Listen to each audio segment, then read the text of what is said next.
UK's only battery train. I know that we Germans, we do have a lot of battery trains, so that's why I'm wondering, why does the UK only have one? What's the reason behind it? It's my first time seeing British trains, so I'm very excited. Let's go. I went on the UK's only battery-powered train to see if it's any good. Good morning, I am here at London Liverpool Street, the busiest... Ooh, wait a minute, young man.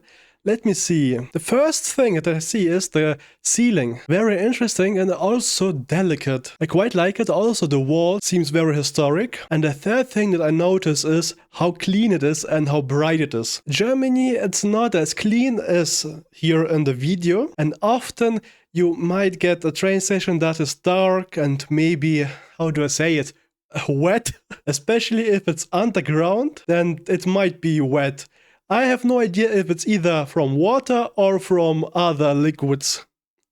But this one looks fabulous, clean, bright. That's how a train station should look like. station in the whole of the UK. And today I'm heading down to West Ealing to have a look at the UK's first, and so far only, battery train. So let's go and have a look at that. I headed down to the Elizabeth line and hopped into a train. Wow. I am now very firmly on the Elizabeth line heading in the direction of West Ealing. However, the train goes all the way to Reading. I don't. The train soon emerged from the underground section of the Lizzie line, where I realised... Okay, let's see. That's a British train. It looks a lot like a German train. We have almost the same design. Also the same seats, the same display. Also here on the right and left side, ads. Looks all very identical. Almost 90%. But this one, this British one, looks a bit cleaner, a bit more modern. that I had made an error. It turns out I'm incompetent and inept, as we have just gone past West Ealing on this train, which apparently doesn't stop there. So I left the train at Southall and waited. Our slow train, which stops at Hanwell and West Ealing, is now approaching, so let's get on board that. The correct train presently pulled into West Ealing and then left, leaving me waiting. And here I am at West Ealing, a relatively irrelevant stop on the Elizabeth line as it turns out. But I'm here now, and the battery train is soon going to arrive to whisk me away to the likes of Greenford. Okay, I still wonder, why is there only one battery train? In the past video, I heard that UK doesn't have electrified railways, that it's mostly diesel. Maybe that's the case here? I know that Germany, Bavaria, bought a lot of battery trains, so it does seem very useful. The reason as to why I was waiting is because the battery train only operates on one branch line and runs every half an hour. However, with a little patience, it arrived, proudly proclaiming its fast... Okay, this train is powered by fast charge battery technology. Sounds a bit like a smartphone.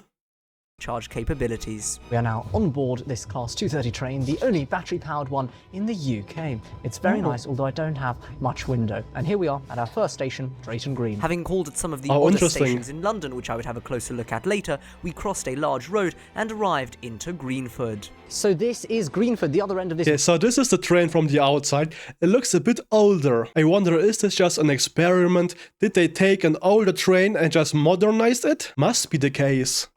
Because it doesn't look very aerodynamic. Very short and unique branch line with this very short and unique train as well. It's very nice. We're going to get off at some stations to have a closer look at the line itself and then, of course, give a proper review of the train. Having accidentally missed the train, I turned to explaining the line. So the line on which this battery train operates is actually one of the weirdest in London because trains come every half an hour despite it being quite close to the centre of London, and it only acts as a connection between two railway lines, those being the Central Line and the Elizabeth Line. It used to have far more trains, however, since the introduction of the Elizabeth Line, these have been reduced, and it's now just one diesel unit shuttling back and forth. They're looking to replace it with this one, which is currently only running on Saturdays. The battery unit pulled back into the platforms at Greenford, where I successfully got on board. So now let me tell you about what there is on board this state-of-the-art battery train. So firstly, we've got these fantastic seats over here. They are... Okay, the seats, they look different from the previous train that showed in the video. Also, we got this milky glass. It looks darker, and I don't like that the windows are closed.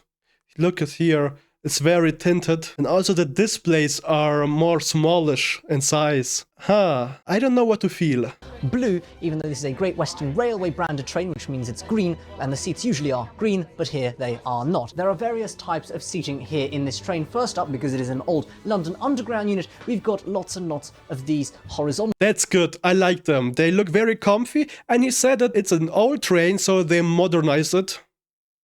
Ones in which there's just lined up against the wall, and I can sit here and look out of this abnormally That's small nice. window. We've also got plenty of more conventional bays of 4 here, but that is still not all. There are also these airline style ones which are just 2. We've also got this space here for wheelchair users, and of course along here there is an accessible This is a toilet, I think. Toilet door controls. Looks like it's closed. I think here should be lights and it looks like it's powered off. toilet, the only one on the train. And there are some seats which have got some tape on them and I can't sit on them. Very sad. Okay. We've got these handles over here which you can grab onto. That's normal. They are curved for some reason. There are also charging points for phones, which is quite convenient, but Whoa. how about the line on which this train operates? Why did they choose it? Well, to find out, I hopped out at Drayton Green. So here I am at what used to be London's least used station, Drayton Green. It is on this railway line and sees a service every half an hour each way. Very nice stuff, and it is completely barren. The station has 2 very short platforms, some benches, and absolutely nothing else of note. With Drayton Green seen, I got back on board for the short, and I mean short, journey to South Greenford, where there was a very large gap. Indeed, the gaps are among several things about the train that do not comply with the UK's accessibility regulations, yet the Rail Minister has exempted this specific train. Anyway, back to the station. This is South Greenford. There very much isn't anything going on here either, but there is what appears to be a new platform, a slightly older one, and a shelter on stilts. This is a very odd station. I mean, we've got It looks a bit depressing, I must say.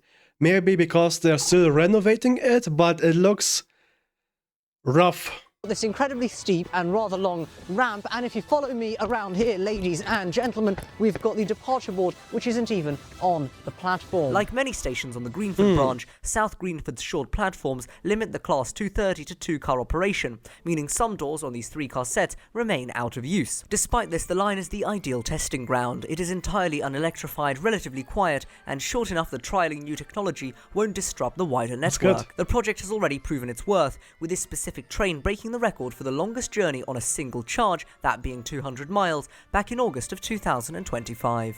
The Class 230 utilises a specialised fast charge system to operate on this unelectrified line.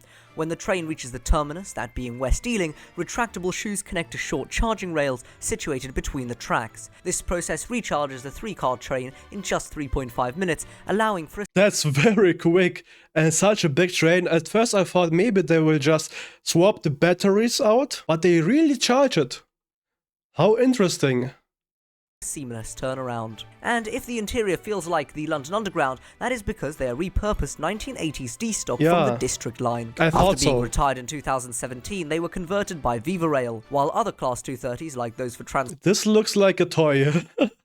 This looks like a big toy. Transport for Wales use a diesel battery hybrid setup. GWR purchased the assets after Viva Rail entered administration. They have since developed this version into the UK's only pure battery electric multiple unit, with the ultimate goal of rolling this zero-emission technology out to other branch lines across Britain. And that is the battery train. It's very nice, it's very quick, however, it does have some problems, of course, with the step access at some stations. It's not brilliant. I do like it, I would say. But it's an experiment, and it's good that the minister gave the okay that it can be used. All the fine details can be added next. Now it's just an experiment which shows if it's useful or not. That I am a fan, and I do hope that this technology gets used further in little branch lines where electrification is, of course, too costly. What a cool video, very interesting. I like the design of the first train that was shown, which is this design, because it's very open, a lot of windows, very bright. The design of the new battery train, which is an old train but just modernized, also looks good, but it's a bit darker. Do you live in Britain, and what do you think about the battery trains? Are you very excited about them, or do you think it's a waste of money? Write it in the comment section. I wish you a good day, a safe day. I will see you later, alligator. Auf Wiedersehen. Bye bye.